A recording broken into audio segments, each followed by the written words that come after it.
यज्ञम प्रवर्तते।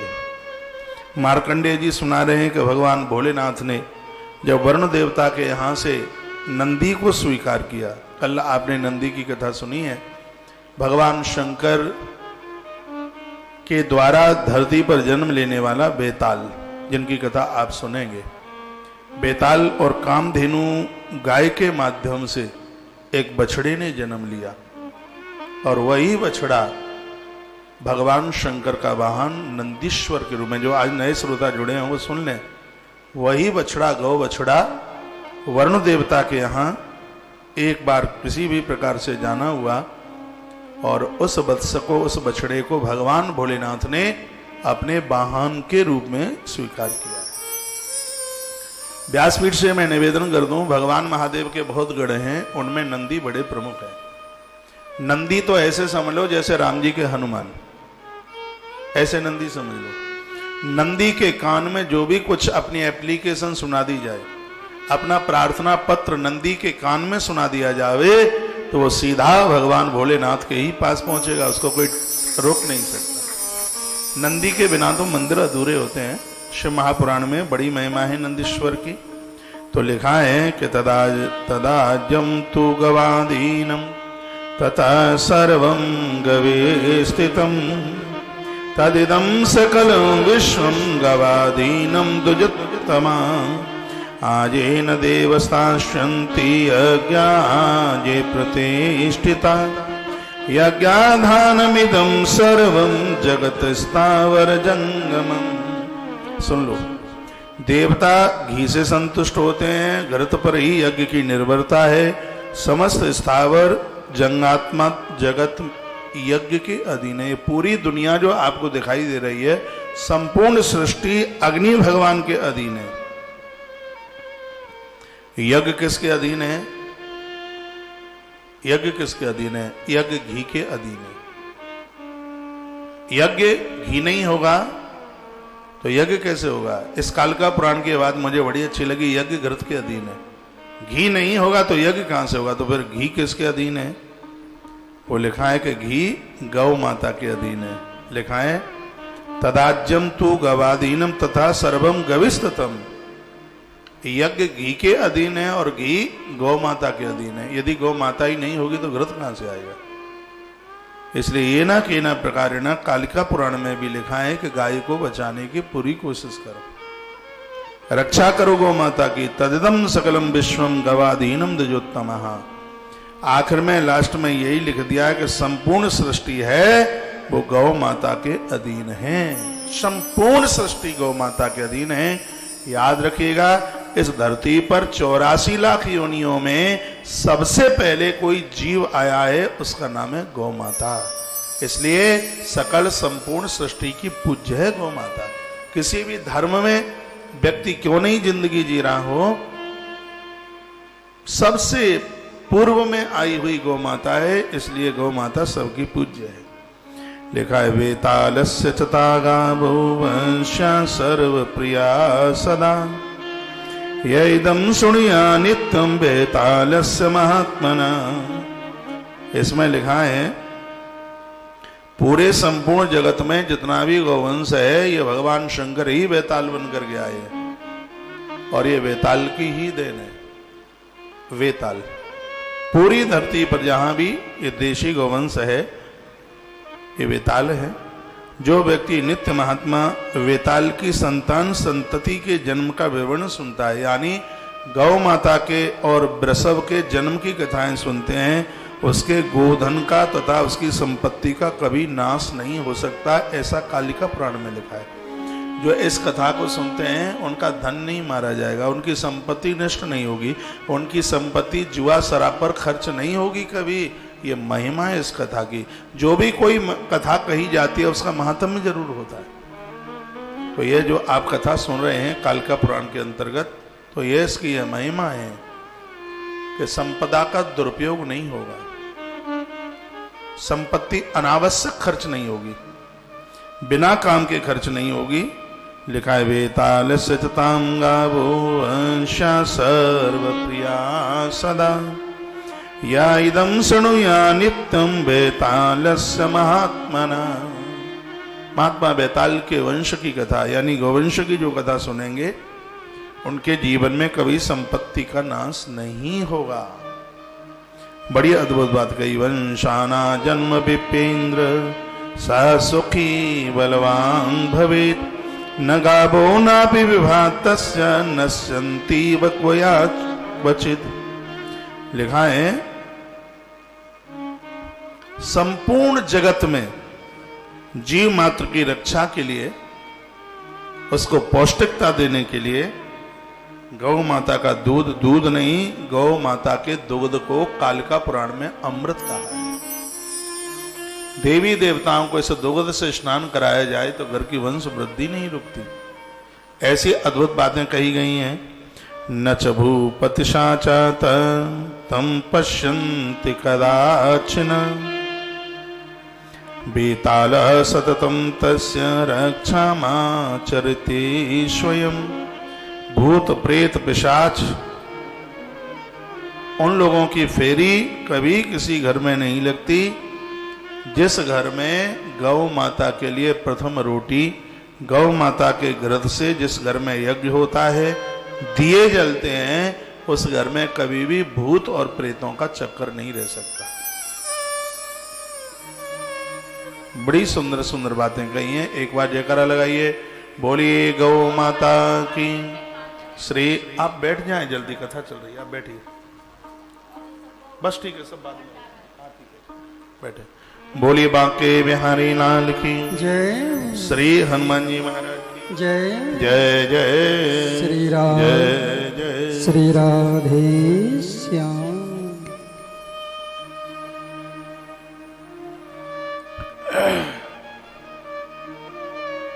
कालिकायै नमस्तुभ्यमिति यो भासते स्वयं तस्य हस्ते स्थिता मुक्तिस्त्रवर्गस्तु वशानुगा।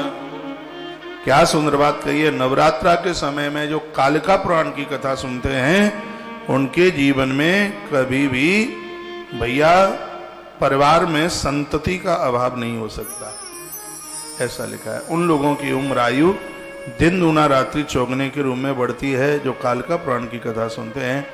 महात्मा मार्कंड कहते हैं अधीतम च सुतम मत्तो वसिष्ठेन महात्मना इदम पुराण अमृतम कालिका यह वयामुत्तमम। राजा दशरथ को भी महात्मा वशिष्ठ ने कालिका पुराण की कथा सुनाई। उसका परिणाम यह था कि राजा को एक यज्ञ करने का सौभाग्य प्राप्त हुआ। उसके माध्यम से राम जैसा पुत्र, भरत, शत्रुघ्न, लखन जैसे 4 पुत्रों की प्राप्ति हुई है। उस यज्ञ से पहले महात्मा वशिष्ठ ने अवधवासियों को कालिका पुराण की कथा सुनाई। पता होना चाहिए, जानकारी होनी चाहिए, इसकी यह महिमा है। संतान प्राप्ति के लिए कालिका पुराण को एक वरदान बताया गया है। उम्र बढ़ाने के लिए, आयु बढ़ाने के लिए मैंने परसों आपको निवेदन किया था, यह कथा आप अपने पुत्रों के लिए, पति के लिए, परिवार के लिए यह कथा समर्पित कर दीजिए। लाख काम 1 घंटे में आप बनाते हो, लेकिन यह 11 बजे से लेकर के जो 2 बजे तक का जो समय है, इसको आप इधर उधर मत कर दीजिएगा। अभी थोड़ी देर में 2 बजने वाले हैं, तो सीधे तुलसी तपोवन यूट्यूब चैनल पर आप जुड़ेंगे। जिनकी टीवी से 1 घंटे की कथा रह जाएगी वो कल उसी कथा को 10 बजे से लेकर 11 बजे तक सुनेंगे, लेकिन आज की कथा आज ही सुन लीजिए। मैंने तो भाई लोगों को कहा है कि अपने मम्मी पापा को एक मोबाइल दे दो जिसमें नेट चलता हो, इनकी कथा ना छूटे। शाम को भागवत जी भी सुन लें, भाई ये भी सुन लें। रात्रि को भी बड़ी अद्भुत बातें होती हैं। आज तो रात का बड़ा अद्भुत प्रसंग है, आप सुनकर आनंदोत मग्न हो जाएंगे। दिवाली आ रही है, कुछ उपयोगी बातों का जिक्र किया जा रहा है रात्रि को। खैर मैंने ये सौगंध नहीं खाई है कि मैं आपको सोने नहीं दूंगा। हाँ, आप इतने ताकतवर बन जाएंगे कि थोड़ी नींद में भी आपकी बैटरी फुल चार्ज हो जाएगी, आपको कोई दिक्कत नहीं होगी। जो कम खाता है, कम सोता है, उसको योगी की परिभाषा में लिया गया है। इस समय तो आप सब योगी और योगिनी बन गए हैं। हाँ, भोजन पर आपने विजय प्राप्त कर ली है। निद्रा पर आपने विजय प्राप्त कर ली है। मैं फिर एक बार निवेदन करूंगा, व्रत उपवास पूजा पाठ साधना इसलिए की जाती है क्योंकि हमारी नकारात्मक सोच समाप्त हो जाए, उबड़ खाबड़ बातें माथे में ना आए, और बिना काम किए जिनका कोई मतलब नहीं है आदमी खोखला हो जाता है, उसका काम करने का उत्साह समाप्त हो जाता है। नकारात्मक सोच जिसका कोई मतलब ही नहीं है, काम आप कीजिए, सब ईश्वर के ऊपर छोड़ दीजिए, परिणाम बहुत अच्छे निकलेंगे। ये सब कालिका पुराण के अंतर्गत लिखा है। कालिका पुराण जीव की रक्षा तो करता ही है, लेकिन सबसे बड़ी बात यह है कि मस्तिष्क की नकारात्मक सोच को समाप्त कर देता है। इसमें पूरी विधि का वर्णन किया गया है, बहुत अद्भुत। मुझे तो बड़ी अच्छी लग रही है कथा, बहुत प्यारी लग रही है। एक बार जयकार लगाएं, बोलो बांके बिहारी लाल की जय। श्री हनुमान जी महाराज की जय। जय जय श्री राधे श्री राधे श्याम। अधीतं च श्रुतं मत्तो वसिष्ठेन महात्मना। मार्कंडेय जी कहते हैं, इदम पुराण अमृतम कालिका या हृदय मुत्तमम। ये संपूर्ण जितने पुराण हैं, कालिका पुराण उसका हृदय है। और ये जितना बॉडी है ना, शरीर है, जिसमें हृदय की विशेषता होती है, हृदय की विशेष बात कही जाती है। वैसे भी बोला जाता है, भैया हम तुमसे इतना प्रेम करते हैं कि हृदय फाड़ दे तो तुम्हें ही दिखो। जितने भी ये पुराण हैं, यदि इनके हृदय को देखा जाए तो सगरे पुराणों के हृदय में कालिका पुराण रखा हुआ मिलेगा, क्योंकि संपूर्ण पुराणों का हृदय है कालिका पुराण।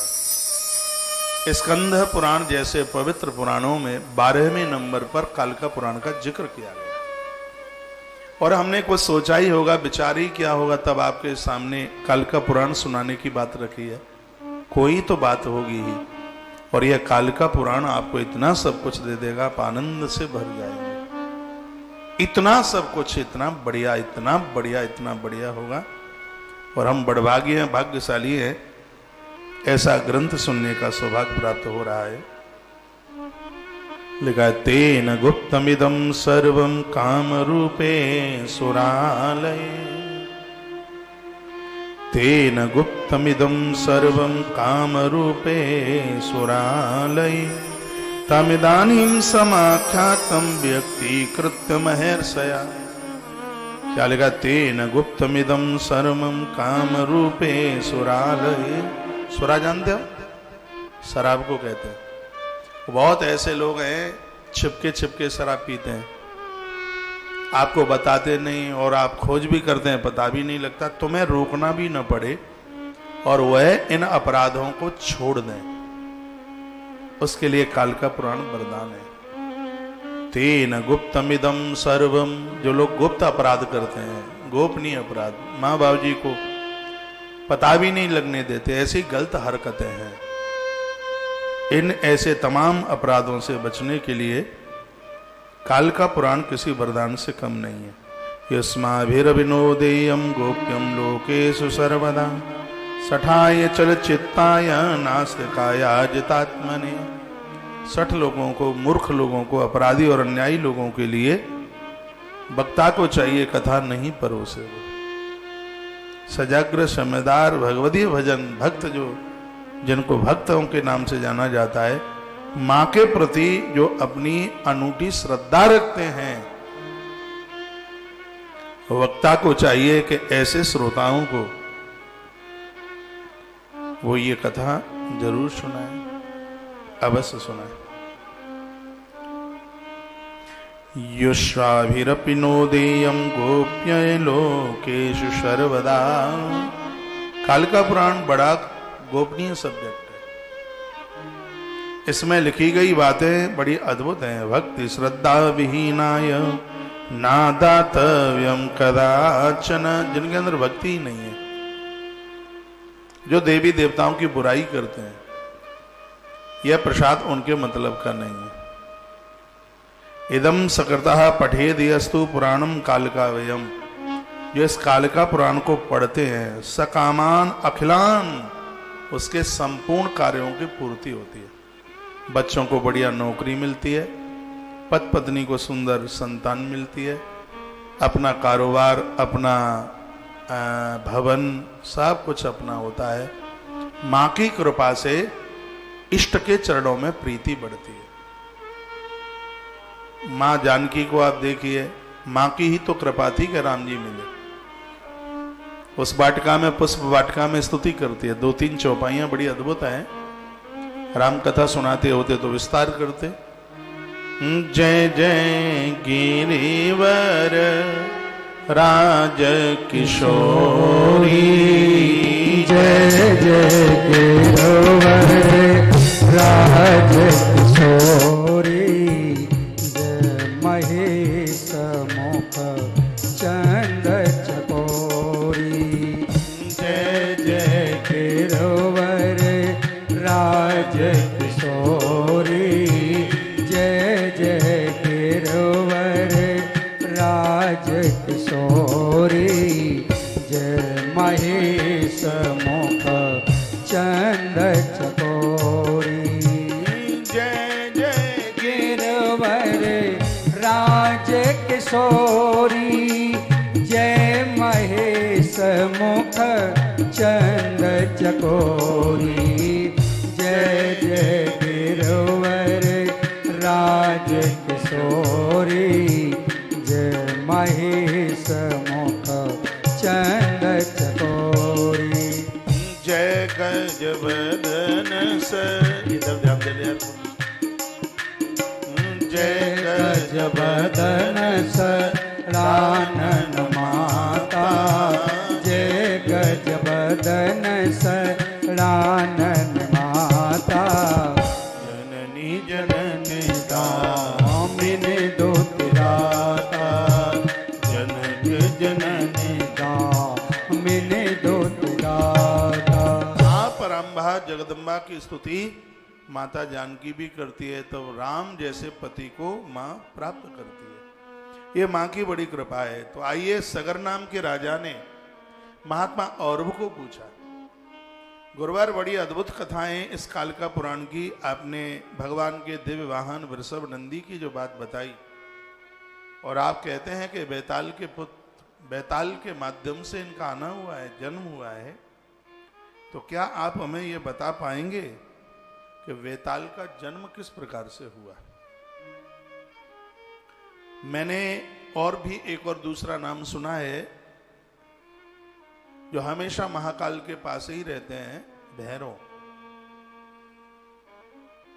उधर मां वैष्णो देवी मंदिर आप जाते हैं तो वहां भी उधर भैरव बैठे हैं।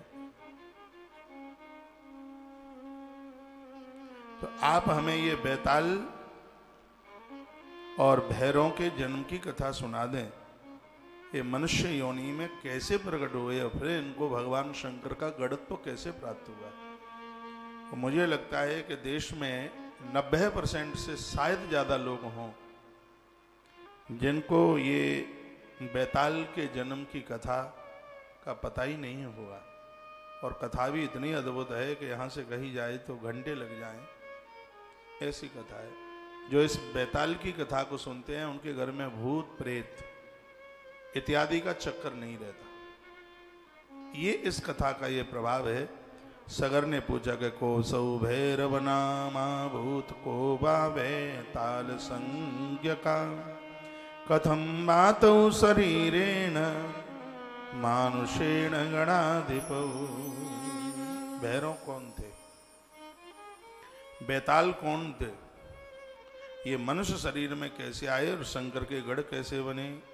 हे गुरुवर, यह विस्तार पूर्वक आप हमें बता दें। शायद 2 बज गया है, कट गया का चैनल।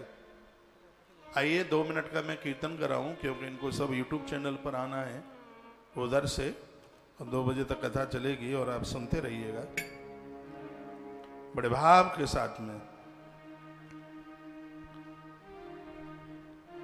मेरी काली है मां कलकत्ता वाली। कलकत्ता का नाम है, ग्रंथ में कलंजर लिखा हुआ है। पहले कलंजर ही रहा होगा, बाद में कलकत्ता बन गया हो। इस कालिका पुराण में माता रानी की 51 पीठों का वर्णन किया है, वो आप सुनेंगे। स्वर दो। आवाज कम आ रही है यूट्यूब चैनल पर, आवाज बढ़ाइए। काली माँ कलकत्ता वारी साचो है दरबार। काली माँ कलकत्ता वारी साचो है दरबार। हम सब मिलकर चले दरस को लेकर के परिवार। मात को जाए मनावे दरस हम भी कर आवे। मात को जाए मनावे दरस हम भी कर आवे। काली माँ कलकत्ते वारी का साचा दरबार। काली माँ कलकत्ते वारी का साचा दरबार। हम सब मिलकर चले दरस को लेकर के परिवार। मात को जाए मनावे दरस हम भी कर आवे। मात को जाए मनावे दरस हम भी कर आवे। जय हो।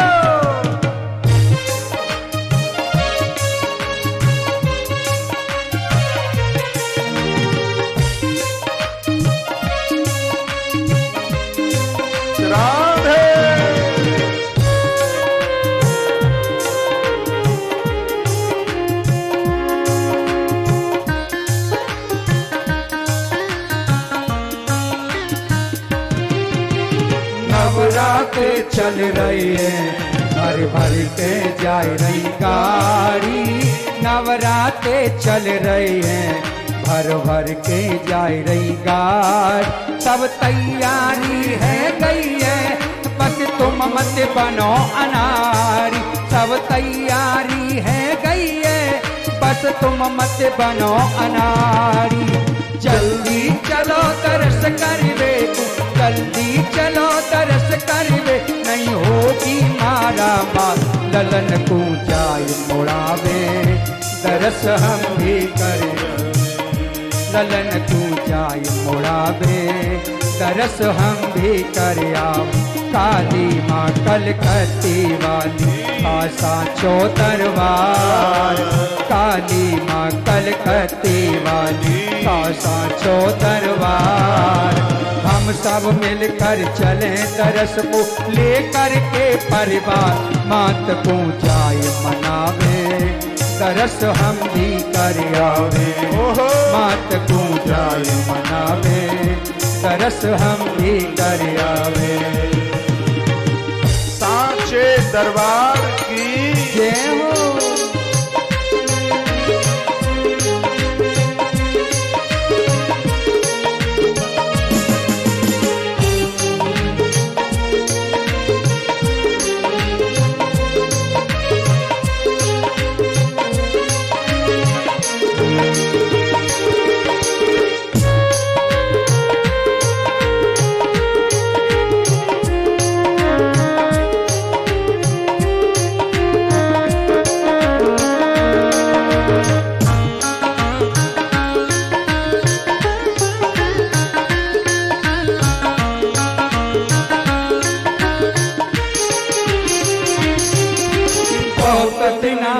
लग रही दर्शन करने की आशा। बहुत दिना से लग रही दर्शन करने की आशा। खाली झोली भरती सब कर दे खत्म निराशा। खाली झोली भरती सब कर दे खत्म निराशा। कह के ले जाओ हमसे, कह के ले जाओ हमसे। तुम तो ये हर बार नारियल ध्वजा चढ़ाए तरस हम भी कर आवे। नारियल ध्वजा चढ़ावे तरस हम भी कर आवे। काली माँ कलकत्ते वाली तो साचो दरबार। हम सब मिलकर चले तरस को लेकर के परिवार। मात को जाए मनावे तरस हम भी कर आवे। मात को जाए मनावे तरस हम भी कर आवे। जय हो। क्या हुआ?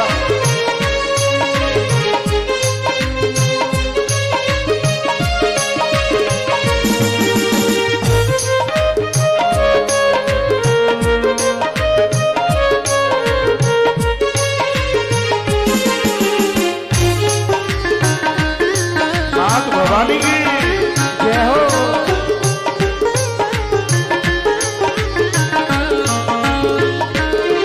क्या सोच रहे हो मन में, क्यों बात न मेरी मानो। क्या सोच रहे हो मन में, क्यों बात न मेरी मान।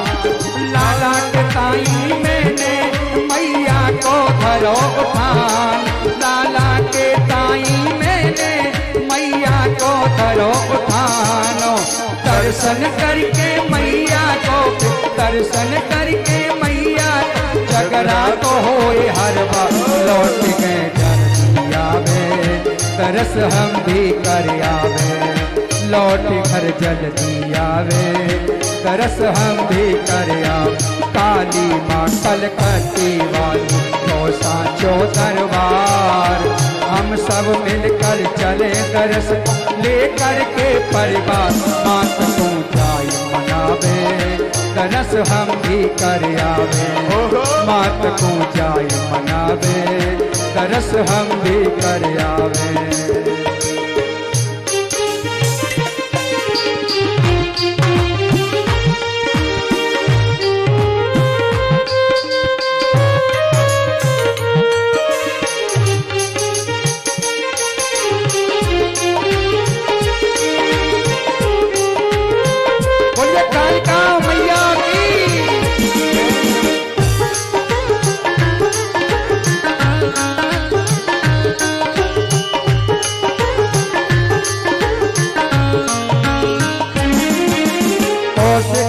महाराज कथा कर रहे प्यारी प्यारी। कौशिक जी महाराज कथा कर रहे प्यारी प्यारी। 11 बजे से जनता सब बैठी रहे तुम्हारी। 11 बजे से जनता सब बैठी रहे तुम्हारी। शर्मा जी भजनों को गाकर, शर्मा जी भजनों को गाकर, मत करो सोच विचार। टिकट श्याम जी करावे, तरस हम भी कर आवे। टिकट भी श्याम कटावे, तरस हम भी कर आवे। काली माँ कलकत्ते वाली तो सांचो दरबार। काली माँ कलकत्ते वाली तो सांचो दरबार। हम सब मिलकर चले दरस को लेकर के परिवार। मात को जाय मनावे, तरस हम भी कर आवे। मात को जाय मनावे, तरस हम भी कर आवे। काली माँ कलकत्ते वाली तो सांचो दरबार। हम सब मिलकर चले दरस को लेकर के परिवार। मात को जाय मनावे, तरस हम भी कर आवे। मात को जाय मनावे, तरस हम भी कर आवे। मात को जाय मनावे, तरस हम भी कर आवे। मात को जाय मनावे, तरस हम भी कर आवे। मात को जाय मनावे, तरस हम भी कर आवे। बोली निकुंज बिहारी लाल की जय। सांचे दरबार की जय। माता रानी की जय। जय जय श्री राधे, जय जय श्री राधे, जय जय। श्री राधे श्याम। बड़ी अद्भुत कथा है, सुनिए। कथम बातो समत्पन्नो त्वत्त स्रोत समुत्सहे यो सहु सर्वरूपस्या महादेवस्य वै पुरा।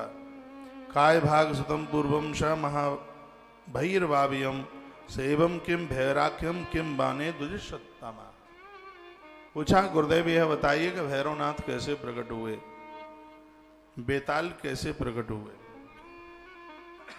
और महाकाल कैसे प्रकट हुए। ये तमाम कथाएं और भृंगी, जैसे नंदी गढ़ हुए हैं ना शंकर जी के, वैसे एक गढ़ हुआ है जिसका नाम है भृंगी और भगवान शंकर के बहुत करीब है। भोलेनाथ का देव श्रृंगार करना ये भृंगी का काम रहा है। तो योसव भृंगी हर्षतो महाकालो पे भर गजा, ये पूरी की पूरी बातें बताएं। तावैव गौरी सापेन संभूया नर योनि। जो बताते हैं माँ भगवती जगदम्बा ने कुछ श्राप वगैरह दिया और इनमें से कुछ गढ़ों को धरती पर आकर के मनुष्य बनना पड़ा। तो राजा सगर ने ये तमाम बातें ये पूछी हैं। कृपया आप विस्तार पूर्वक बताएं तो गुरुवर आपकी बहुत बड़ी कृपा होगी। तो महात्मा औरव वाच, यहाँ वाणी महात्मा औरव की है, बड़े अच्छे तपस्वी महात्मा हुए हैं। उन्होंने कहा शृणु राजन प्रवक्ष्यामि महाकालस्य भृंगिणा भैरवस्यापि चरितं वैतालस्य महात्मनः। मैं इन चारों के जन्म की कथा तो मैं बताता हूं। महाकाल, भैरव, बेताल और भृंगी, इनकी बात सुन लीजिए। बेताल भैरवो जातो पृथिव्यां नपवेस्मनि यथा भृंगी महाकाल उत्पन्नो प्राक तथा शृणु।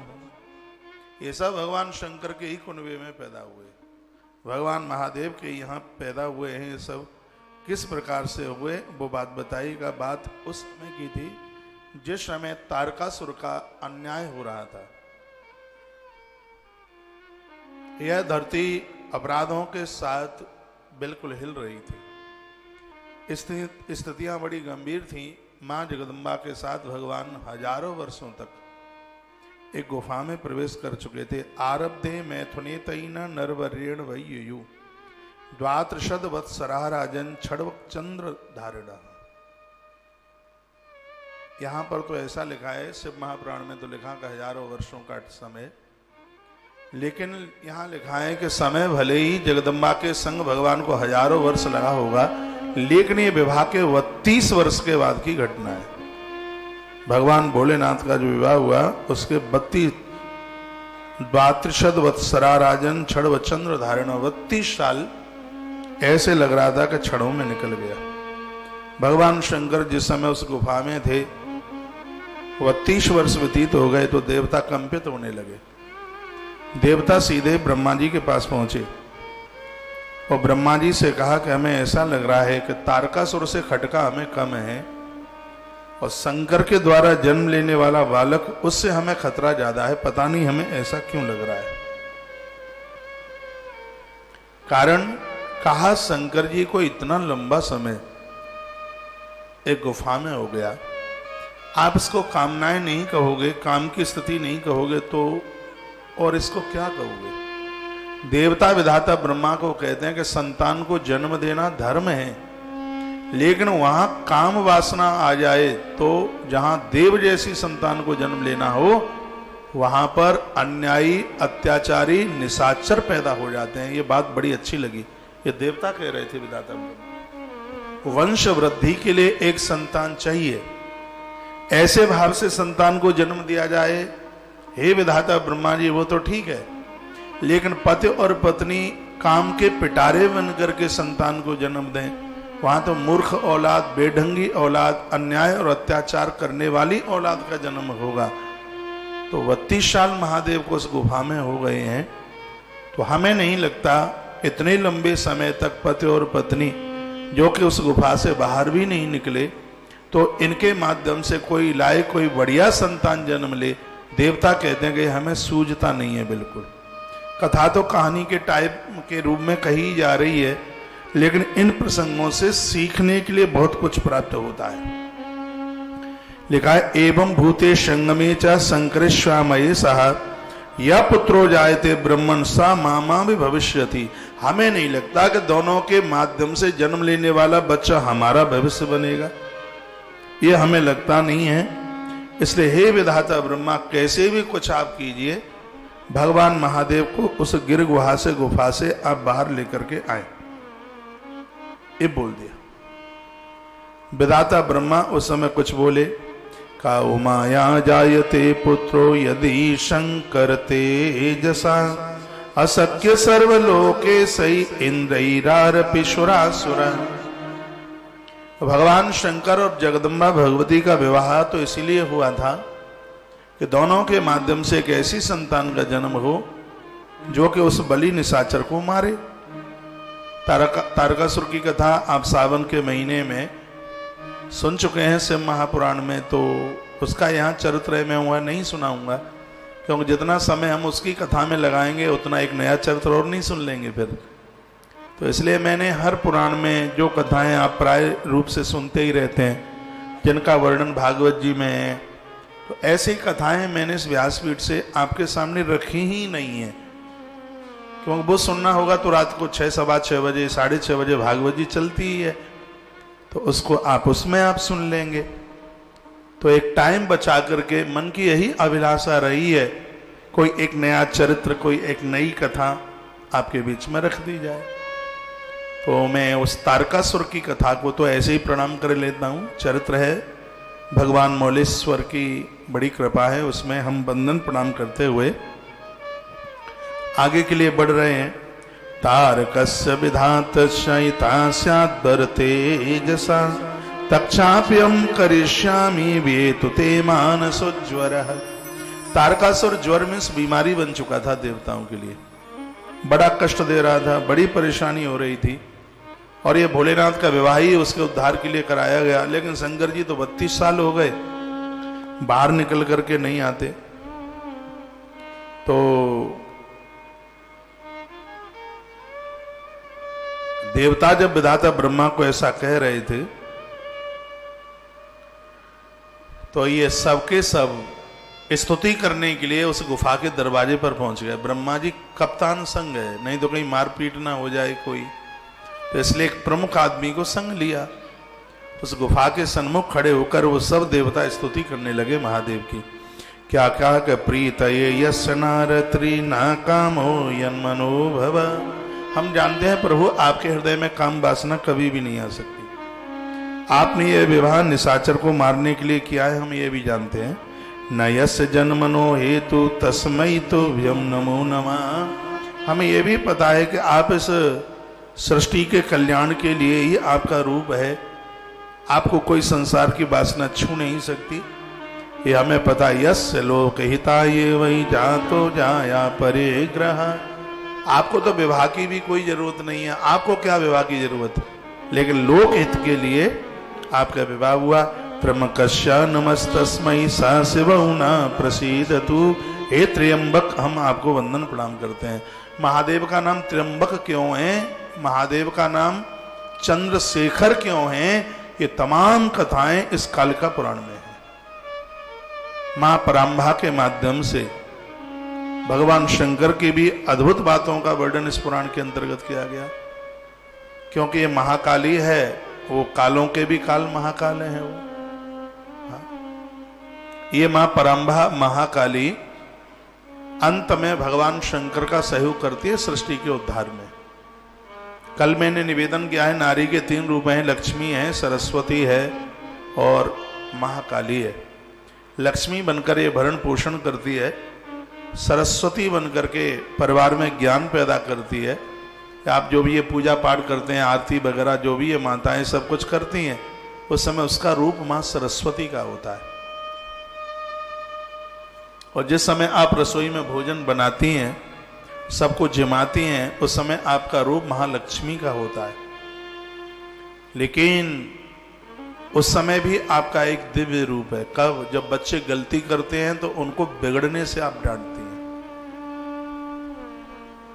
ये रूप बुरा नहीं है। पति के अंदर भी दोष चल करके आते हैं और आप डांट लगा देती हैं, वही तो आपका अद्भुत रूप है। परांबा महाकाली का रूप है, जो कि आप दुनिया को दुर्गुणों से बचाती हैं, दुर्गति से बचाती हैं, तभी तो आपका नाम दुर्गा हो जाता है, तभी तो आप दुर्गा। तो जो तीसरा रूप है परांबा का महाकाली, जो कि अन्याय और अधर्म से, दुर्गुणों से संसार और परिवार की वो रक्षा करती है। तो इस कालिका पुराण में त्रिशक्ति की बड़ी महिमा का वर्णन किया है, और इसके सहायक भगवान भोलेनाथ। पत्नी को पति का और पति को पत्नी का सहयोग सहारा मिले, ऐसी तमाम बातों का जिक्र यहाँ किया गया है। आपको भूख लगी होगी, पता है, लेकिन नवरात्रा का समय है, जितना तप लोगे उतना ही ज़्यादा ठीक है। फलियार की भी व्यवस्था है सबके लिए और भोजन की भी व्यवस्था है सबके लिए। कोई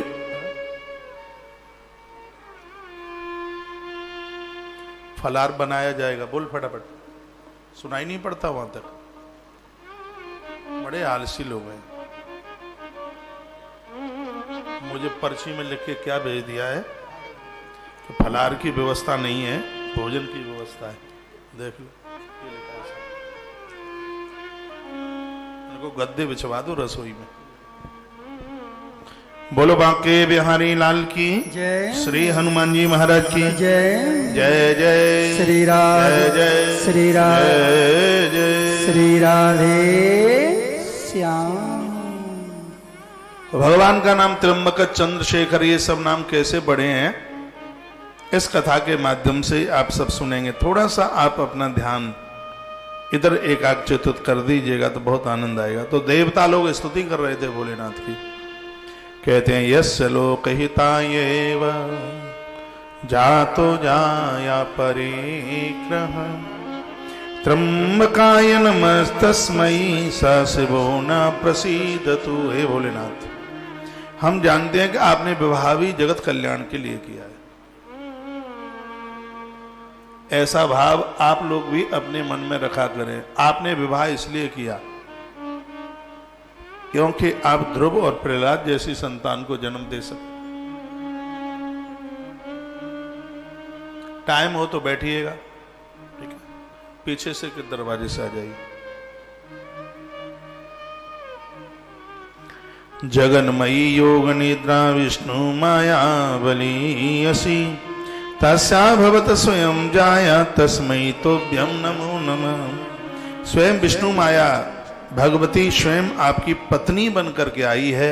हम उस पराम्बा को वंदन करते हैं, प्रणाम करते हैं। यह देवता स्तुति करने लगे वहीं गुफा के दरवाजे पर खड़े हो गए। आप मंदिर नहीं पहुंच पाते हैं, मंदिर से दूर भी आप स्तुति करते हैं तो उस स्तुति को वो सुनता है। ये नहीं है मंदिर में पहुंच करके ही आपकी स्तुति को वो सुनता है। वो आप जहां से भी स्तुति करते हैं आपकी आवाज उसके पास तक पहुंचती है। अंदर गुफा में भगवान थे, देवता बाहर थे। देवताओं ने स्तुति की, विधाता ब्रह्मा साथ में थे। तो लिखा इति स्तुति महादेव सक्राधै सदशै स्वयं उमाशंगम परित्यज्य भर्गो गात्र विद्वौकसा।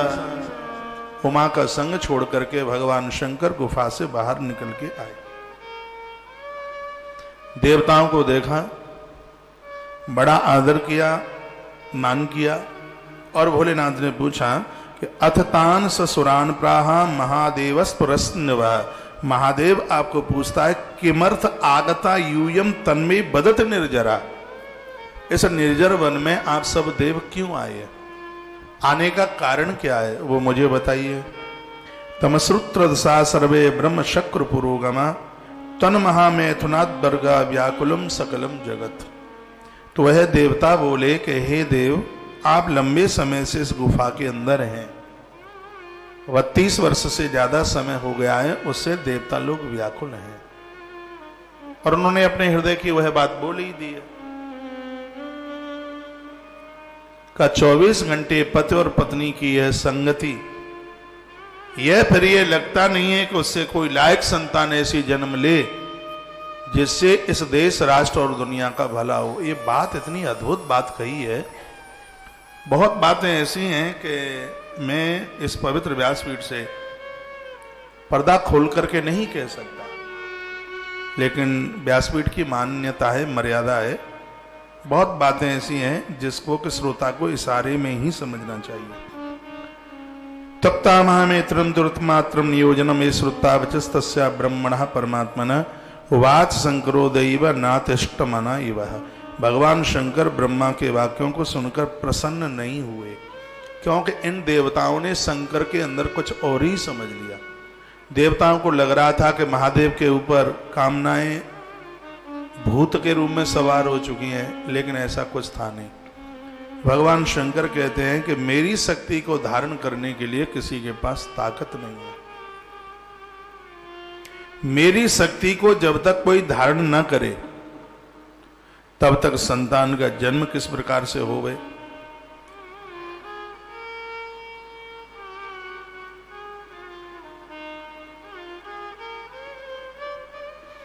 बोलिए बांके बिहारी लाल की जय। हनुमान जी महाराज की जय। जय जय श्री राधे जय श्री राधे श्री राधे श्याम। हे देवताओं, स्वम स्वम स्थानम प्रक्षन्तु। आप सब अपने अपने स्थान के लिए वापस चले जाइए। और कोई ऐसा लेकर के आइए जो मेरी शक्ति को धारण कर सके, स्वीकार कर सके, तब संतान का जन्म होगा। तो देवता देवगण ऐसा कहते हुए जा रहे हैं कि उमा सरीशम पुत्रो यथान भविताहर तथा कुर जगन्नाथ तन्महा मैथुनम त्यज। हे भगवान, हम वह व्यवस्था करते हैं, आप लौटकर गुफा के अंदर मत जाइए, यहीं खड़े रहिए। भगवान शंकर राजी हो गए। यो निष्क्रम्पो निर्विकारो भूतपा तेजो गृह्यसी। भगवान तो निर्विकार है, भगवान के अंदर तो कोई कामना ही नहीं है। महात्मा और वो कहते हैं हर तेजो ग्रहायात वीतिहोत्रम युद्धया। ये देवता सीधे वीतिहोत्र देवता के पास पहुंचे। वीतिहोत्र नाम है अग्नि देवता का, बड़ी प्यारी कथा है। अग्निदेव का ही दूसरे शब्दों में नाम है वीतिहोत्र। लिखा है हरे तेजो ग्रहायात वीतिहोत्रम यदुद्रया।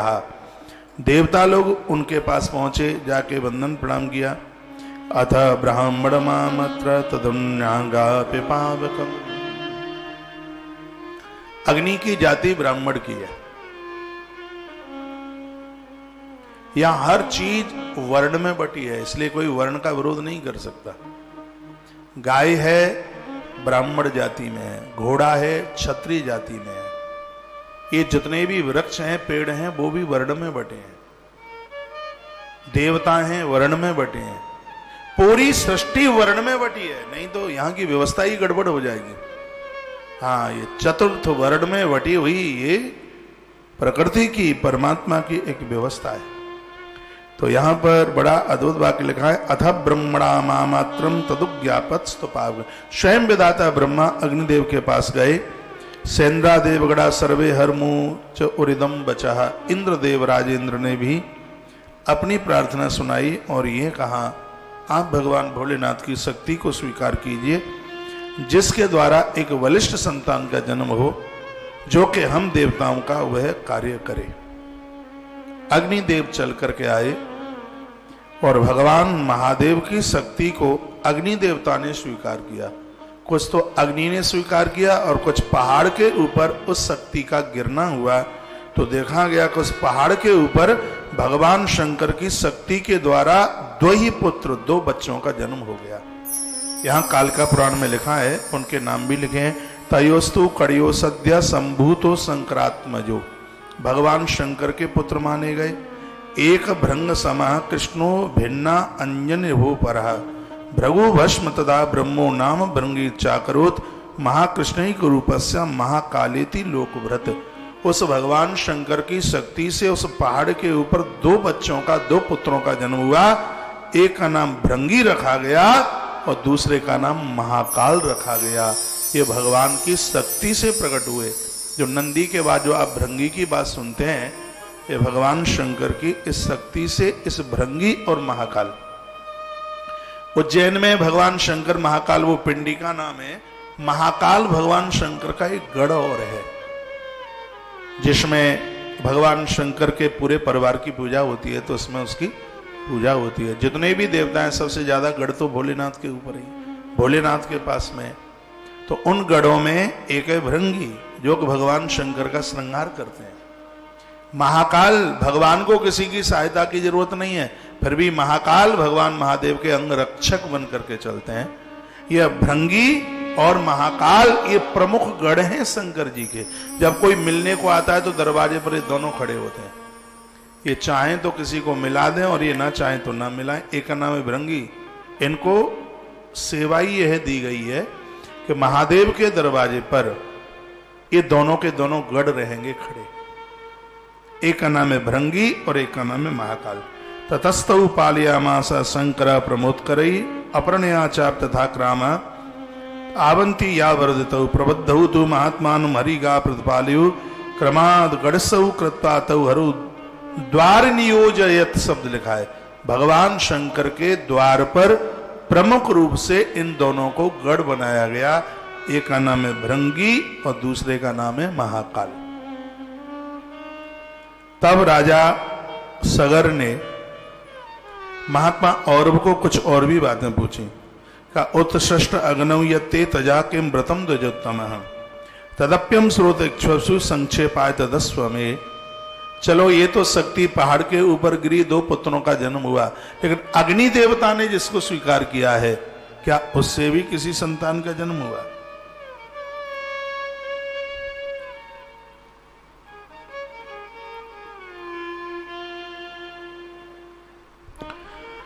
बोलो बांके बिहारी लाल की जय, हनुमान जी महाराज की जय, जय जय श्री राम, जय जय श्री राम, जय जय। श्री राधे श्याम। कहा ये कथा आप थोड़ा विस्तार पूर्वक गुरुवर सुना दें, आपकी बड़ी कृपा होगी कि अग्नि देवता ने भगवान शंकर की शक्ति का क्या किया। तो जवाब दिया, अग्न्याव्रसुस्र तेजांसि तावत कालम वृषध्वज आकाशगंगामुद्रश्य देवानिदमुवाच।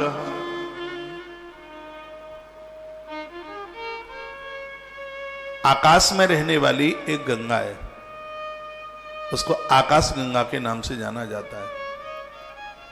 जब 10 अश्वमेध यज्ञ हुए हैं काशी में, तो आकाश से यह गंगा 10 बार धरती पर उतर करके आई। उस स्थान को गणेश पुराण में लिखा है दशाश्वमेध घाट के नाम से जाना जाता है। ये वही गंगा थी। अग्निदेव जब महादेव की शक्ति को, मैं कालका पुराण से ही कहूंगा, नहीं तो ग्रंथ का अपमान हो जाएगा। भगवत कृपा से मुझे और भी ग्रंथों की ये कुछ बातें हैं, लेकिन उन ग्रंथों की बात मैं बिल्कुल नहीं बोलूंगा, क्योंकि इस समय हम आपको कालका पुराण की चर्चा कर रहे हैं। तो कालका पुराण के प्रसंगों के साथ अन्याय नहीं किया जाएगा। और ग्रंथ में गंगा लिखा है, इस ग्रंथ में आकाश गंगा लिखा है, तो हम आकाश गंगा की ही चर्चा कर रहे हैं। बोलो बांके बिहारी लाल की जय, श्री हनुमान जी महाराज की जय, जय जय श्री राम, जय जय श्री राम, जय जय। श्री राधे श्याम। अग्नि देवता ने वही शक्ति, भगवान महादेव की शक्ति है, वह आकाश गंगा को सौंप दी। आकाश गंगा मुद्दश्य देवा निदमुवाच। मातु भगवती आकाश गंगा ने उसी समय 2 बच्चों को जन्म दे दिया। भगवान शंकर की शक्ति से आकाश गंगा ने 2 पुत्रों को जन्म दिया। एक का नाम हुआ स्कंद और दूसरे का नाम हुआ विशाख। भगवान शंकर के प्रमुख गढ़ों में एक नाम आता है विशाख। अद्भुत है ये गढ़ भगवान महादेव का। भगवान शंकर की पूजा में इसको सौभाग्य मिला है विशाख। एक है स्कंद जिसके कंधे बहुत मजबूत थे, और दूसरा है विशाख। गंगा ने प्रकट किया इसलिए इसका नाम गांगे हुआ। कंधों में बड़ी मजबूताई थी इसलिए इस बच्चे का नाम, बड़ा अद्भुत ब्रह्मचारी ब्रह्म संयमी, इसका नाम स्कंद हुआ। भगवान व्यास तो इतने बड़े पुजारी थे स्कंद के कि 18 पुराणों में सबसे बड़ा पुराण उन्होंने स्कंद पुराण बनाया। ऐसा कोई तीर्थ नहीं, ऐसा कोई व्रत नहीं जिसकी महिमा स्कंद पुराण के अंतर्गत ना हो। लोग कहते हैं खाटू श्याम जी की कथा कहाँ लिखी है, स्कंद पुराण पढ़ें, इतने विस्तार से खाटू श्याम जी की कथा का वर्णन स्कंद पुराण में बहुत विस्तार पूर्वक किया गया। कार्तिक महिमा, शंख, झालर, सत्यनारायण भगवान की कथा, दीपदान, ये सब चीजें स्कंद पुराणांतर्गत बहुत विस्तार पूर्वक कही गई। और भगवान की कृपा से आने वाले समय में इस पवित्र व्यासपीठ से स्कंद पुराण की भी कथा सुनने का सौभाग्य प्राप्त होगा। ताली इतनी मरी मराई बजाते हैं कि लगता है कि सिगन्य कोई उपवास है का, यूं लगे कि पूरे अधिक मासों में रोटी ना खाई का। रोटी ना खाई तो कुंटल ने आटो कहां हो फिर। भैया माइक खोल, बात समझ में आ रही है ना? का थोड़ी बहुत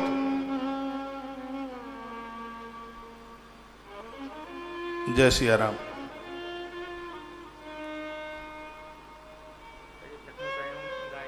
अच्छा अच्छा अच्छा,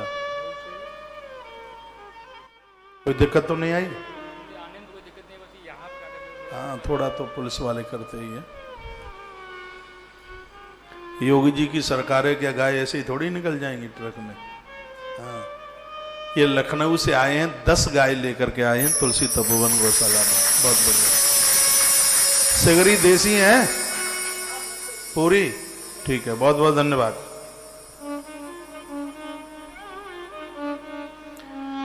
गौशाला में गौ माता की संख्या बढ़ रही है, बहुत आनंद आ रहा है। बोलो गंगा मैया की जय हो। माँ भगवती गंगा जी ने 2 कुर्सियां उधर व्यवस्था कराओ, कोई कार्य करता। सिगरी कुर्सी काय को हटा दी, कछु तो लगवा दो। तो याद में रहे, आकाश गंगा ने 2 बच्चों को जन्म दिया। एक का नाम रखा स्कंद और दूसरे का नाम रखा विशाख। गंगा जन्म दे करके चली गई। अब पालन कौन करे? तब देवताओं ने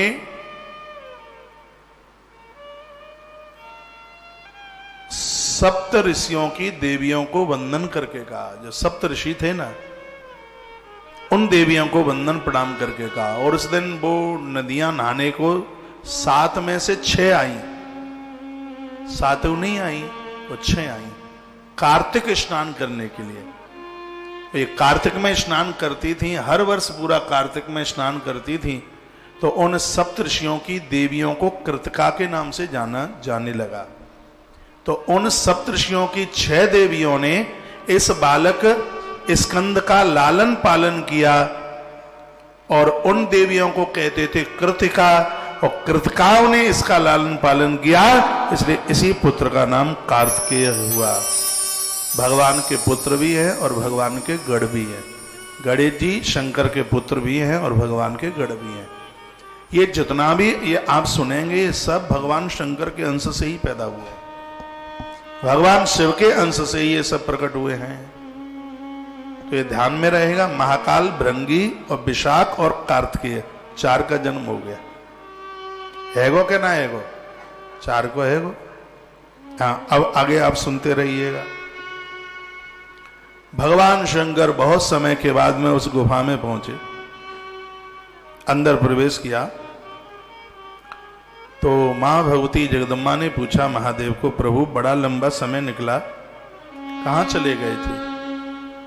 तब भगवान शंकर ने पूरी बातें बताई कि ऐसा ऐसा हुआ। मां क्रोध में आ गई। मां को इतना क्रोध आया और मैया गुफा से बाहर निकल करके आई और आके सीधे देवताओं को श्राप दे दिया और ये कहा कि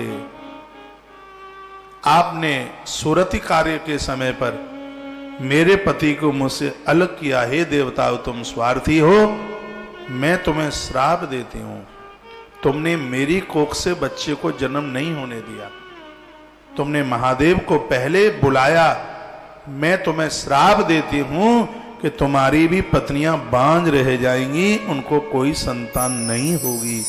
मां भगवती जगदम्बा ने सभी देव गृहिणियों को, देव पत्नियों को यह श्राप दे दिया। ग्रंथ में लिखा है, आज भी इन देवताओं की स्त्रियों को किसी को उधर से संतान का जन्म नहीं हुआ। ये मां पराम्बा, ये भगवती का भी, ये भगवती का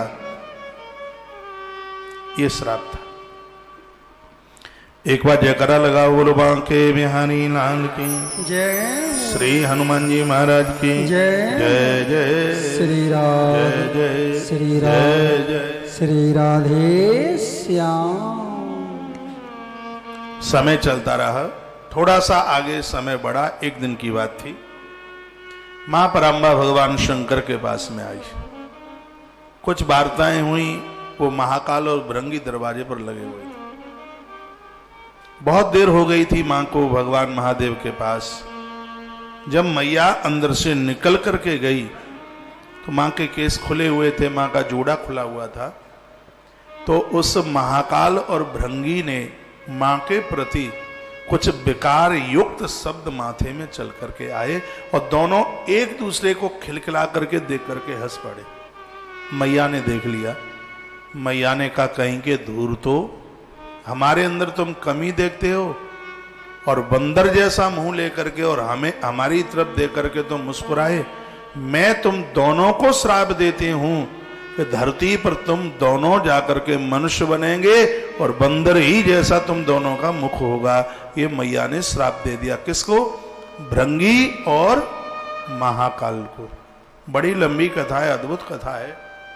वो भी तपस्वी थे, शंकर के अंश थे, तो उन्होंने भी श्राप दे दिया। कहा मां तुमने हमें पहचाना नहीं और छोटी सी गलती के ऊपर इतना बड़ा श्राप दिया, तो मैं भी ये श्राप देता हूं। दोनों कहते हैं, हम भी श्राप देते हैं कि तुम्हें और तुम्हारे पति को दोनों को धरती पर स्त्री और पुरुष बन करके पहुंचना पड़ेगा।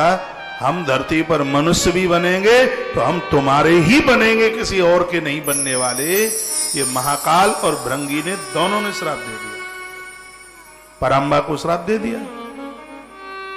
तो महात्मा औरव कहते हैं कि हे राजन सगर, यह श्राप झूठा नहीं था। मानुषी यौन मासाध्य मदवेक्षत दोषतः भविष्यन्तु भवन्तु तु शाखा मृग मृगी भुवि। मनुष्य जीवन में तुम जाकर के पहुंचोगे, ये सब श्राप कोप में दे तो दिया है, लेकिन बाद में वो प्रायश्चित भी करने लगे। लेकिन अब होगा क्या? फिर पछताए क्या होता है जब चिड़िया चुंग गई खेत। अब मैया के चरण पकड़ लिए। मैया ने कहा देखो, हमने श्राप दिया धरती पर तुम जाकर के मनुष्य तो बनोगे, लेकिन उस धरती पर तुम मनुष्य भी बनोगे तो उस रूप में भी तुम्हारी अद्भुत पूजा होगी। सगर ने पूछा है कि गुरुवर, तो आप कथा तो सुना ही रहे हैं, यह जरूर बता दीजिए कि ये दोनों धरती पर भृंगी और महाकाल किस रूप में प्रकट हुए। कथा तो बहुत लंबी है। जो भृंगी थे वो धरती पर भैरवों के रूप में, और जो महाकाल थे वो धरती पर बेताल के रूप में प्रकट हुए हैं। और यहां से हम जिनके जन्म तक पहुंचे हैं उससे पहले 1 घंटे की कथा है पूरी। इसलिए इस महाकालिका पुराण को बहुत बहुत वंदन है, बहुत बहुत प्रणाम है, जिसमें भैरव और बेताल की महिमा का वर्णन किया है। स्वयं भगवान शंकर और ये पराम्बा भी कौन से रूप में जाकर के जन्म लेते हैं, ऐसी कथा आप सुन रहे हैं। अच्छा लग रहा है, बहुत बढ़िया लग रहा है। कैसे इनका जन्म होता है? टाइम है तो सुनाऊं 5-7 मिनट या आरती करा दूं? कथा 2 ही बजे तक कहेंगे, क्योंकि सुबह उतना टाइम नहीं मिल पाता, मेरा पाठ पूठ सब पड़ा रह जाता है, उसको कथा के बाद में फिर पूरा करता हूं। शाम की कथा जरूर सुनना, जिसमें आज गोपी गीत का व्याख्यान है। एक बार बताएंगे आप, ये कथा समझ में आ रही है कालिका पुराण की? जटिल तो नहीं हो रही है। वैसे तो कोशिश ये की जा रही है कि इसको सरल से और सरल करके इसका निवेदन आपके बीच में किया जाए, तो यह पूरी कथा आपकी समझ में आई जाए। खैर, हमारी भाषा इतनी जटिल नहीं है, इतनी कठिन नहीं है कि समझ में ना आवे। बोलो बांके बिहारी लाल की जय, श्री हनुमान जी महाराज की जय, जय जय श्री राधे, जय जय श्री राधे, जय जय। श्री राधे श्याम। पूछा गया है तो भगवान जब भृंगी और महाकाल ने भगवान भोलेनाथ को श्राप दिया, तो आप हमें पहले यही सुना दें कि वो भगवान भोलेनाथ धरती पर कहां मनुष्य बने, और मैया पराम्बा उस धरती पर मनुष्यों के रूप में कौन स्त्री बनी। वह चर्चा हम आपके मुख से सुनना चाहते हैं, वो आप हमें सुना दें। तो का तदभावी कर्म ज्ञातैव मानुषो यभवत् स्वयं ब्रह्मणो दक्षिणागुष्टा दक्षो ब्रह्म सुतो भवेत्। विधाता ब्रह्मा के मानस पुत्र हुए हैं, ब्रह्मा जी के अंगूठे से ये पैदा हुए हैं, इनका नाम है दक्ष। ब्रह्मा जी की छाया से जो पैदा हुए वो कर्दम है, गोद से पैदा हुए वो नारद हैं, कान से पैदा हुए हैं। ऐसे 10 जो पुत्र ब्रह्मा जी के पैदा हुए हैं, जिनको मानस पुत्र कहते हैं, विधाता ब्रह्मा जी के अंगूठे से जो बेटा पैदा हुआ है उसका नाम है दक्ष। दक्ष की कन्याएं, उनमें से एक का नाम है अदिति। अदिति ने देवताओं को जन्म दिया है, और अदिति ने और एक बेटे को जन्म दिया, उन्हीं बेटों में उसका नाम है पूखा। अरे समझ ले उन्हें का पूखा, ये वही पूखा है। कौन पूखा है? ये वही पूखा है कि दक्ष के यज्ञ में ये दक्ष का समर्थन कर रहा था, ये दाढ़ी हिला रहा था, सो नंदी महाराज ने जाके दाढ़ी नोची। पूखा किसी के दांत तोड़े, ये श्री पूखा जी महाराज वही है। पूखा का एक बेटा हुआ जिसका नाम था पुख्य। इतनी अद्भुत कथा है, आनंद आ जाएगा, सुनिए। पूखा का एक बेटा हुआ है जिसका नाम पुख्य रखा गया। पुख्य निसंतान थे, इनके पास कोई संतान नहीं थी। हिरण्यगर्भा पुत्रो हम पुत्रार्थी त्वाम उपास्महे त्वयि प्रसन्ने पुत्रो मे भूया लक्षण संयुतः एतदर्थे सभार्यां भक्त्या त्वां समुपस्थिता यथा मे जायते पुत्र तथा कुरु जगत्पते। एक दिन की बात ही, बैठे बैठे रो रहे थे, मेरा जीवन बेकार है। पुख्य नाम के राजा सोचते हैं मेरे कोई संतान नहीं है, तो पुण्यमामनो नरकात पुत्रास्ते पितरम प्रसूत, जिसको संतान नहीं है, बेटा नहीं है, ये कहते हैं उनको तो पुमान नाम के नरक में जाना पड़ता है। ये अपनी मन की इनकी सोच थी। सोच रहे थे कि एक बेटा होता जो हमें नरकों से तार देता, लेकिन बहुत घटनाएं ऐसी घटी हैं जो नरक नहीं जा रहे थे वो बेटों ने ही नरक पहुंचा दिया। जिस पिता ने कभी जेल नहीं देखी, बेटों ने ही उनको जेल दिखा दी। ऐसे भी कुमारी संतान का जन्म हुआ है। तो यह राजा साहब सोच रहे थे कि पुण्यमामनो नरकात पुत्र शास्त्रे पितरम प्रसूत, कहा मेरे कम से कम एक बेटा हो जाता तो कम से कम वह हमें नरकों से बचा लेता। बैठे बैठे रो रहे थे, सोच रहे थे क्या करें। तो घरवाली ने कहा सुनो, हमने ऐसा सुना है कि तपस्या में बहुत बड़ी ताकत है, तप करने से भगवान दर्शन देंगे और भगवान कृपा करेंगे तो ईश्वर के लिए कुछ भी असंभव नहीं है और संतान का जन्म हो जाएगा। ऐसा करिए, वन में जाकर के तपस्या कीजिए। राजा की 3 पत्नियां थी, बहुत ध्यान से सुनिए। राजा पुख्य की 3 पत्नियां थी और तीनों ही बड़ी होनहार थी, बड़ी विशेष थी। तो तीनों रानियों को लेकर के राजा वन के लिए प्रस्थान कर गए। पुख्य राजा वन के लिए पहुंचे तो पुख्यस्तनृपति सम्यक प्रशासादार्थ से दई प्रसन्न प्राह नृपतिम महादेवो हसन्निव उपाससे किमर्थम तनमेव ददामि ते।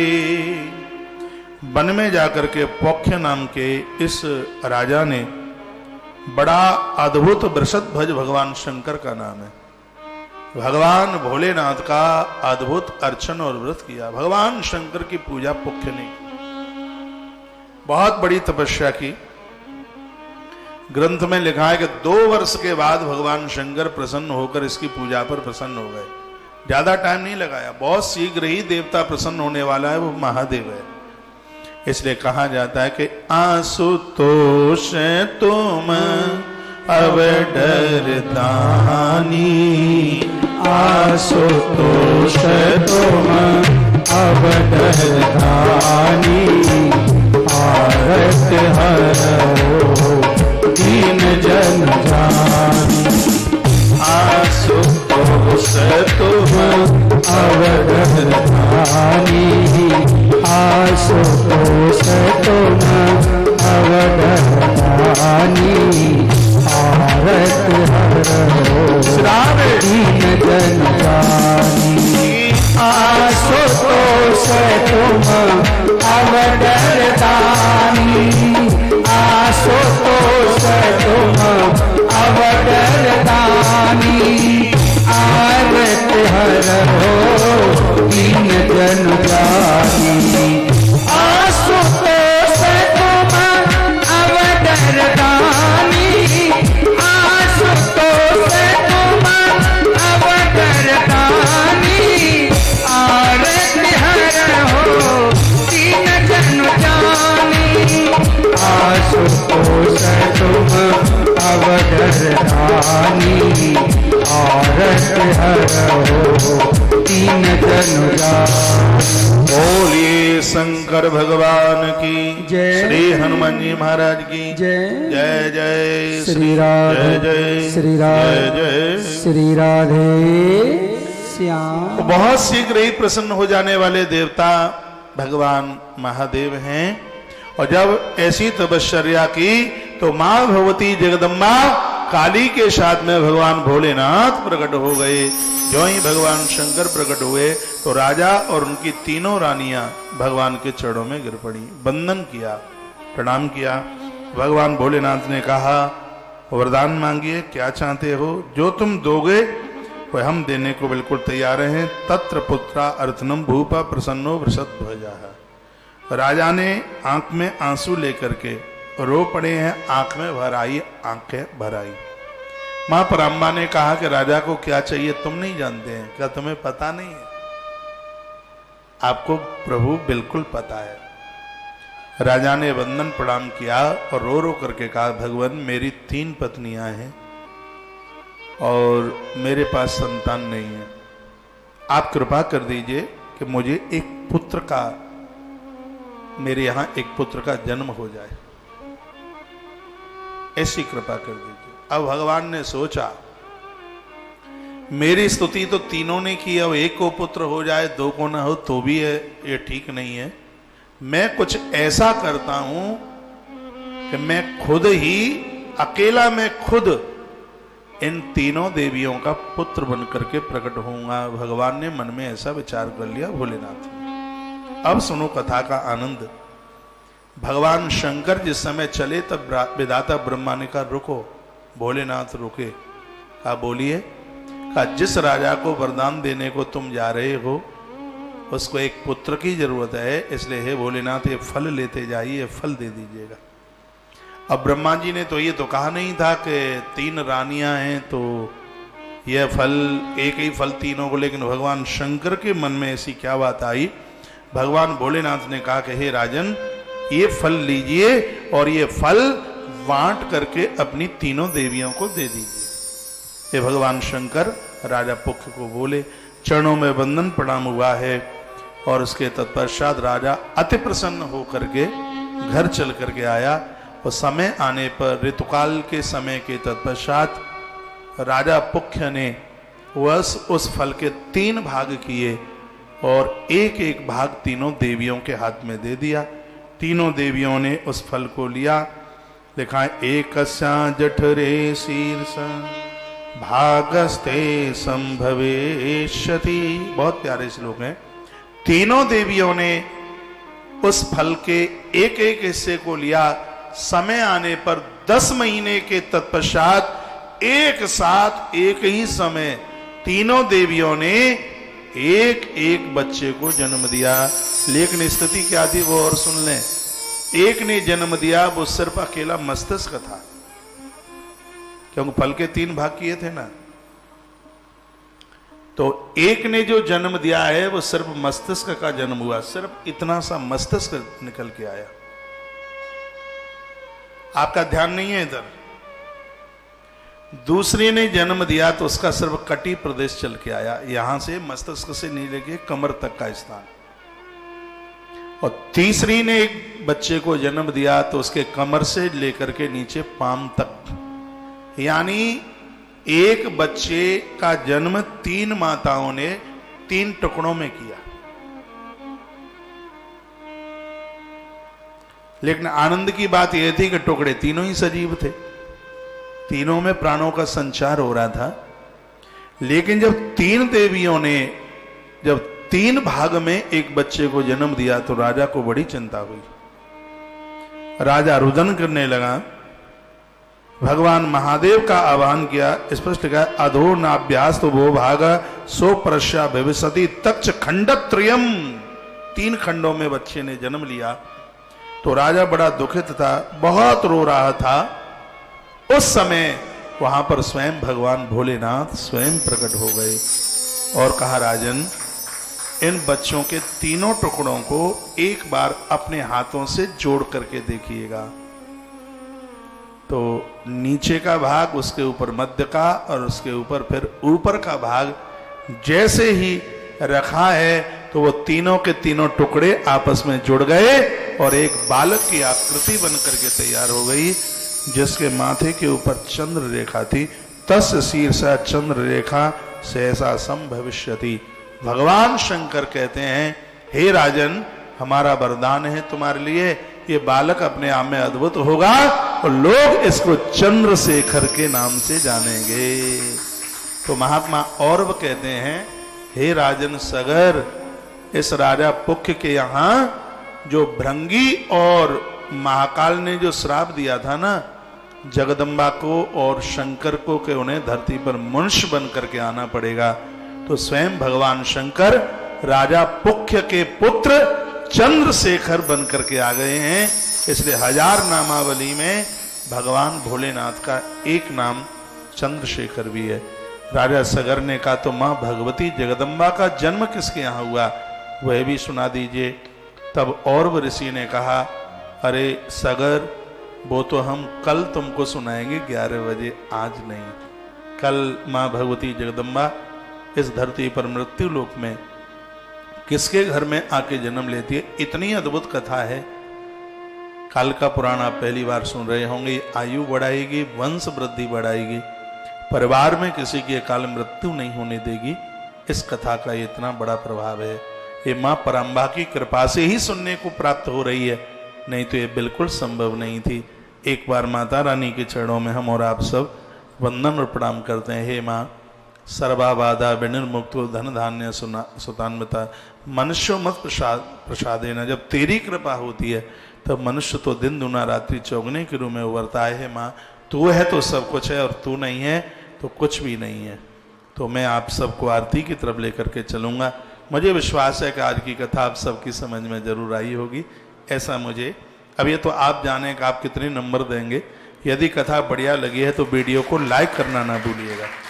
वीडियो को लाइक जरूर कीजिए। 10,000 से ज़्यादा लोग देख रहे थे इस प्रोग्राम को अभी, लेकिन क्या कथा 2900 लोगों को ही अच्छी लगी है। एक बार वीडियो को जरूर लाइक कीजिएगा। 10,000 लोग अभी इसको लाइव चैट में देख रहे थे। यदि कथा बढ़िया लगी है, ठीक लगी है, तो इसको आप लाइक भी कीजिएगा और इसको शेयर